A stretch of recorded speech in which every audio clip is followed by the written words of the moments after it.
আন্তর্জাতিক ম্যানেজমেন্টে masters degree করতে জার্মানিতে আসেন চিরাগ এসরানি। আমি ভেবেছিলাম আমার বিশ্ববিদ্যালয়টি ভারতের বিশ্ববিদ্যালয়গুলোর চেয়ে সব দিক থেকেই ভালো হবে। এই ডিগ্রির খরচ প্রায় 25,000 ইউরো, কিন্তু খরচের সাথে বাজারে এর যে মূল্য তা মেলে না। চিরাগ এজেন্সির মাধ্যমে একটি প্রাইভেট বিশ্ববিদ্যালয়ে ভর্তি হন, প্রায় 18,000 ইউরো ঋণ করেন। তবে আশা ছিল এটি তাকে পেশায় উন্নতি করতে সাহায্য করবে। বাস্তবতা হলো উচ্চ টিউশন ফি এবং জীবনযাত্রার খরচ মেটাতে তাকে ডেলিভারির কাজ করতে হয়েছে। একটি স্টপে আমি 2 মিনিট সময় পাই, কখনো কখনো মাত্র 30 সেকেন্ড। এটা খুব চাপের। নির্দিষ্ট সময়ের মধ্যে করতে হয়। আমাকে সন্ধ্যা 6:30টার আগে কাজ শেষ করতে হয়। যদি শেষ করতে না পারি তাহলে পরের দিনের কাজ পাবো না। তিনি বলেন, প্রতিদিন সর্বোচ্চ 200টি পার্সেল ডেলিভারি করে তিনি 100 ইউরো আয় করেছেন।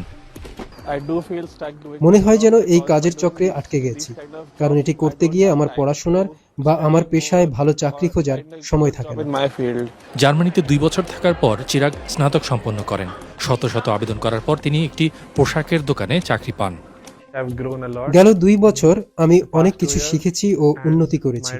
আমার স্বপ্নের চাকরি হলো আমার পড়াশোনা ও আগের অভিজ্ঞতার সাথে সম্পর্কিত একটি কাজ পাওয়া। তাই আমাকে এখানে থামলে হবে না। প্রতিদিন সকালে একটি উজ্জ্বল ভবিষ্যতের স্বপ্ন দেখি আমি।